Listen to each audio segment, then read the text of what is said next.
guys, welcome to Baker Street Geekery. I'm Leo. And I'm Watson. And today we're here to talk about Legend of Korra Season 2.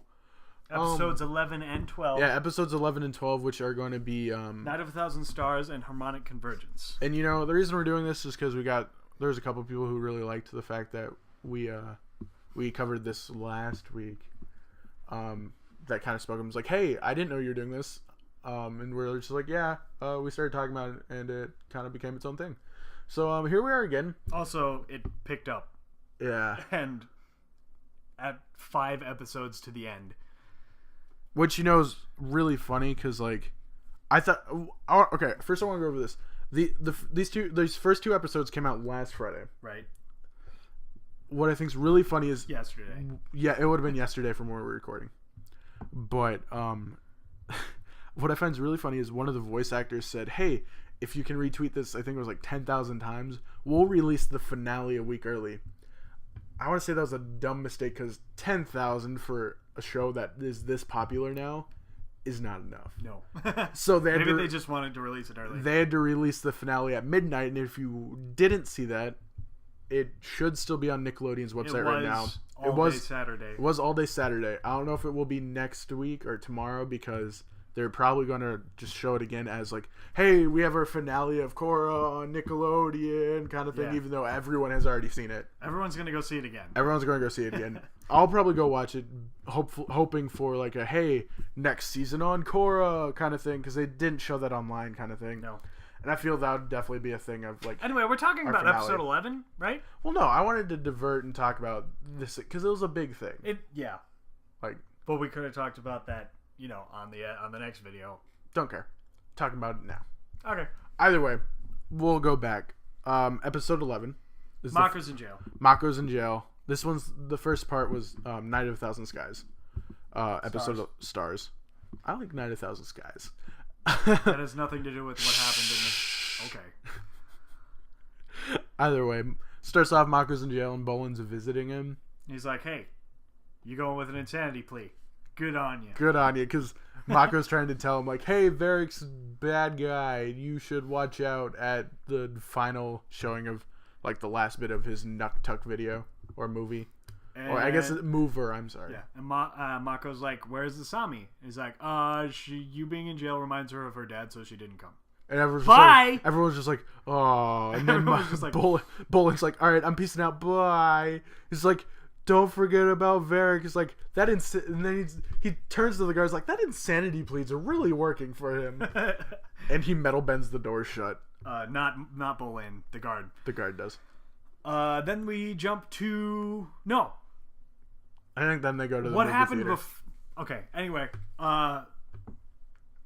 Korra and Tenzin and Boomy and Kaya bring Janora's unconscious body back to Pema. The Air Temple Island. The Eastern Air Temple. Yeah, Eastern Air Temple. And Pema's all like, no, Janora, kind of thing. Yeah. And then it cuts to the they're at the Mover. Prison. And then it cuts to the Mover. Yeah, they show up at the Bolin's at the Mover with his not girlfriend, redhead Ginger. Well, her name's Ginger. Yeah, her name is Ginger, isn't it? No, but they're at the Mover is showing at the shit. I just had the word in my head. Pro Bending Arena. Yeah, Pro Bending Arena. That's where they're showing it, because I'm guessing they don't have a big enough movie theater for this supposedly great movie. Also, it was a great set piece for what was about to happen. It's true. It was entirely the director's prerogative to put it in this arena. It made sense. So basically what happens is they start the movie. Well, first off, the president shows up on the red carpet. Yeah, and Varric's all like, hey, Mr. President. The president's like, hey, I'm not going to buy into your propaganda. And then Varric's like, okay, I can be very persuasive. Yeah, he's just like, all right. And then everyone goes inside. The Mover starts, and Bolin, I'd say probably about halfway through it, realizes he's just not having it. Yeah. Like, and he goes out, and Asami follows him out. I was like, hey, Bolin, what's wrong? Actually, we need to talk about what happened right before this. Beifong has her 2 stupid corrupt guards keeping watch, eating donuts. Or Varric cakes. Yeah, they're donuts. They're jelly-filled donuts. Yeah, popos. And, of course, the 2 corrupt guards are not working for Varric, but... They get tied up and thrown in the locker by some guys working for Varric. By Varric's... By Varric's fake... Northern Water Tribe, air quotes. They're his fake Northern Water Tribe army. And they get thrown in the locker. And then Bolin's like, I know. I'm not having this, and he goes outside to get some air. And Asami follows him. He's like, hey, what's wrong? The mover's getting really good. And then he's like, oh, spoilers, this is what happens. He's like, I already know what happens. She doesn't die. And he's like, oh, sorry, spoiler. And then Asami's just like, hey, you know what? I don't even remember what you said. What'd you say? It's something about, that everything he's like why he's like he says something about like he starts mentioning he wishes that everyone's not together anymore. He wanted people to be there. Yeah. And Team Avatar's like breaking up. He's like Mako's in jail. Team Avatar? Yeah, that's what it was. It was okay. Wasn't it? Or more am I completely wrong? That was an Avatar reference. Was it? Yeah. Okay. That was Sokka's thing. He calls him something though, no, he says Team something. The Fire Ferrets, maybe? No. He says Team Avatar. I'm pretty sure. Well, if he did, it's a good callback. Anyway. Either way, he's all sad. He's like, yeah, Mako's in jail. Korra's off Korra-ing. And best part was, and you're off being, and he stares at her, a busy business. Like, he looks at her, like you can see his train of thought just leaves. He's like, I don't know what she's doing. And it's just being a busy business lady. And she's just like, yeah, I know what you mean. It's like, all right, I'll be inside if you need me or something like that. And then Bolin... She walks away. Yeah, and then Bolin sees the boat that should be under the pro-bending arena. And he's just like, what's that? And he goes downstairs and almost dies on a jelly-filled donut on the floor. And he finds the 2 cops and is just like, Northern Water Tribe!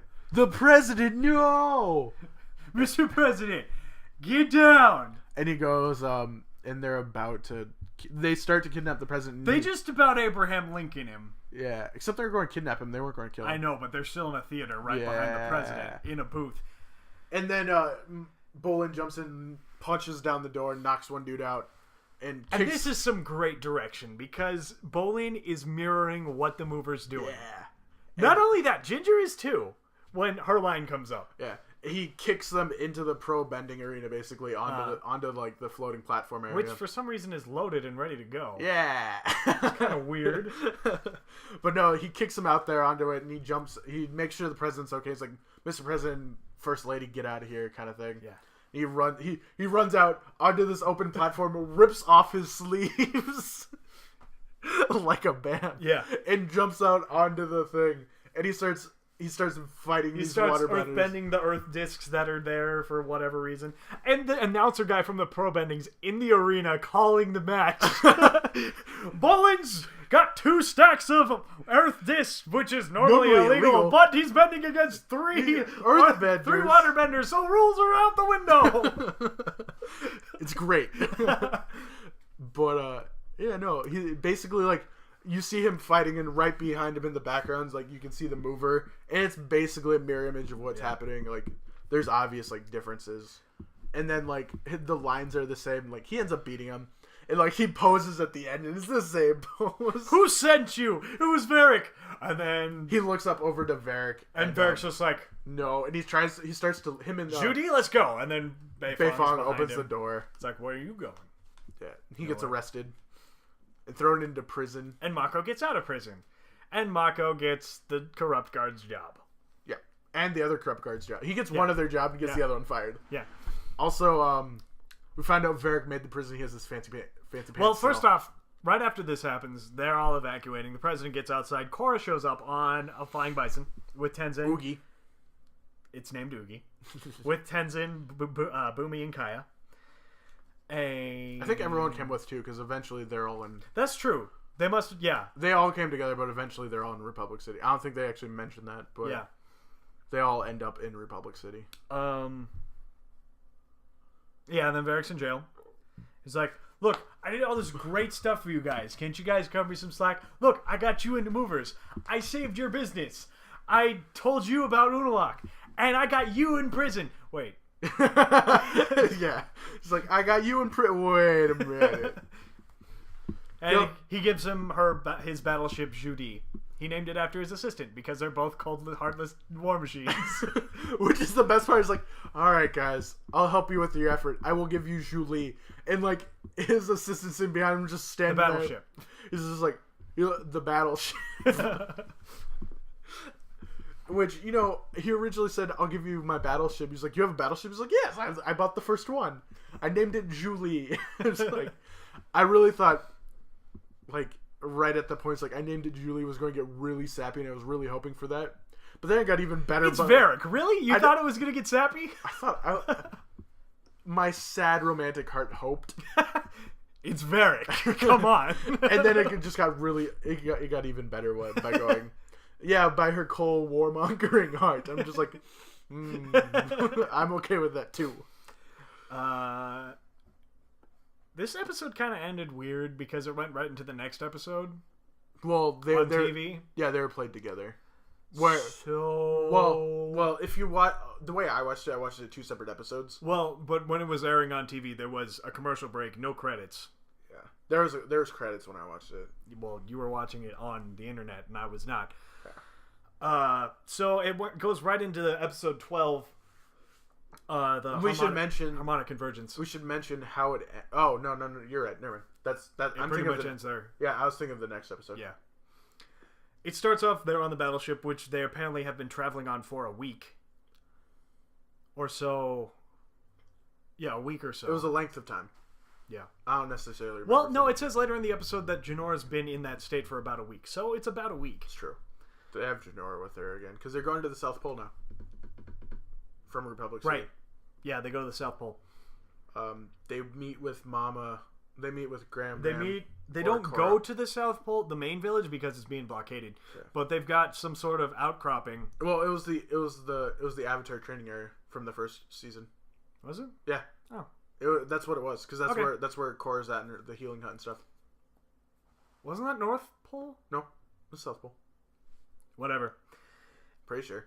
Yeah, you're probably right. I might be wrong. Either way, I'm pretty sure that's where they go. Oh no, we did skip something from last episode. What miss? Tone Rock was started attacking the South Pole. They got wiped out. And yeah, Unalak totally took him out. Because he went all like, "Hey, we're on the run and we're losing," and then it's all like, "Hey, I have evil spirit buddies," and then they get wiped out and Tone Rock gets captured. Or did that happen this episode? I don't know. It happened. Either way, it happened. It's an important part that happened because Tone Rock gets captured.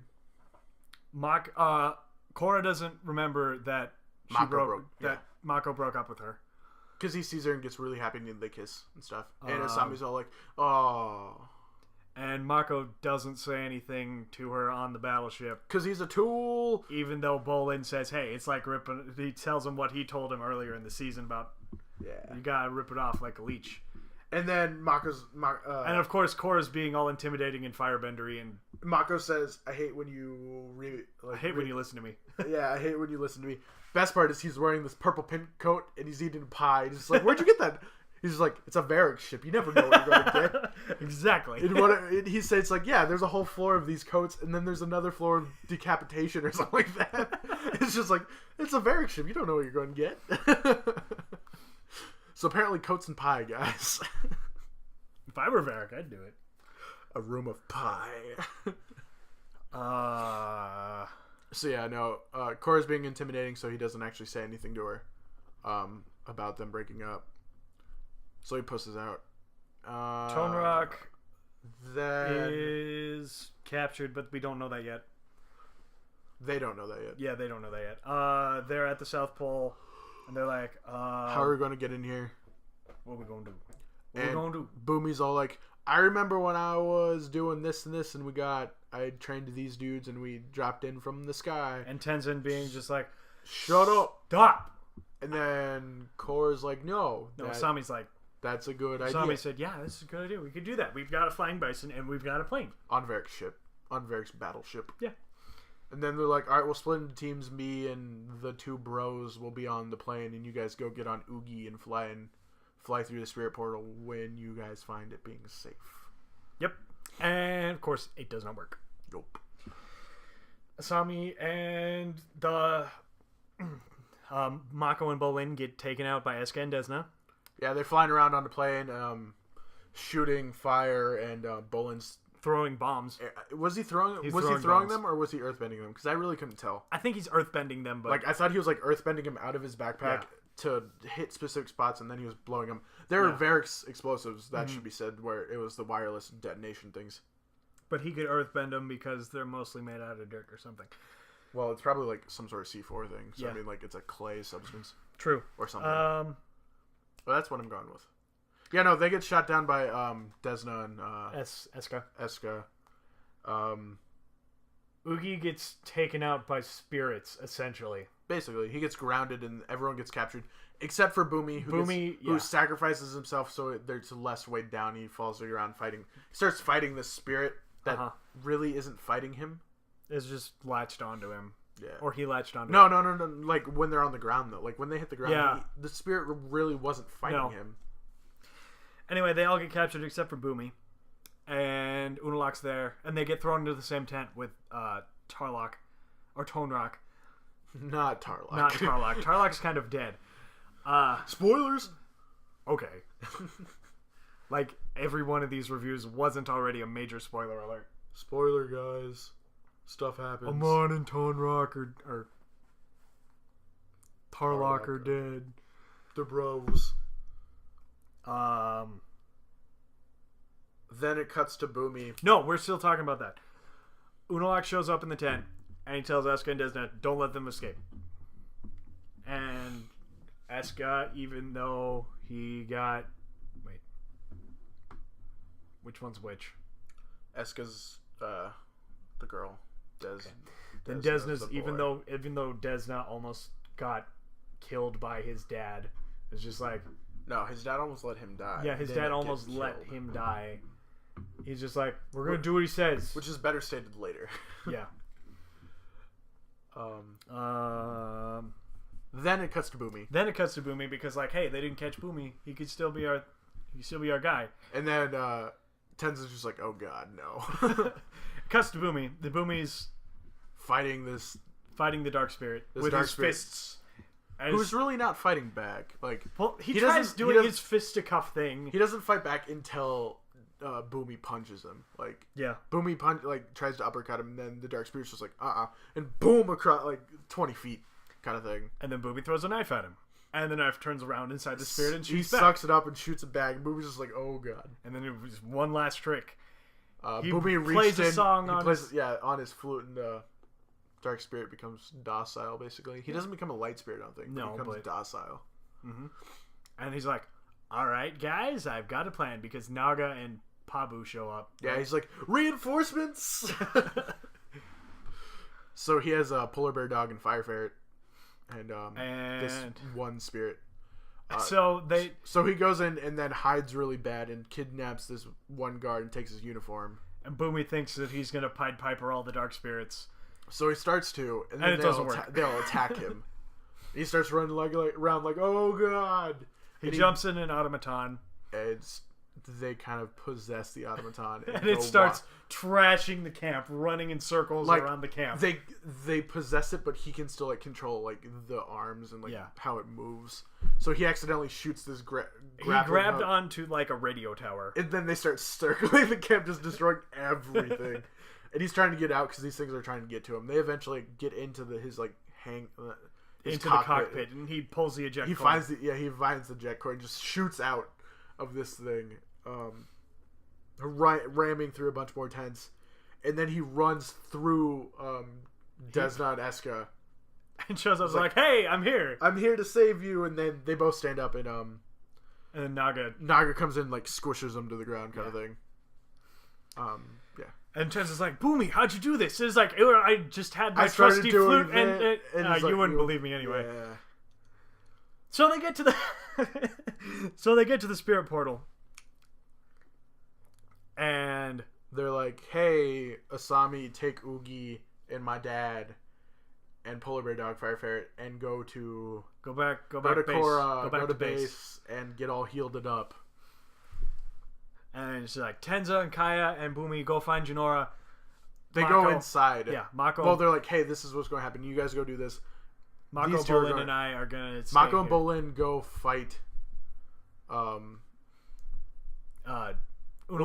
and I'll try to close the portal.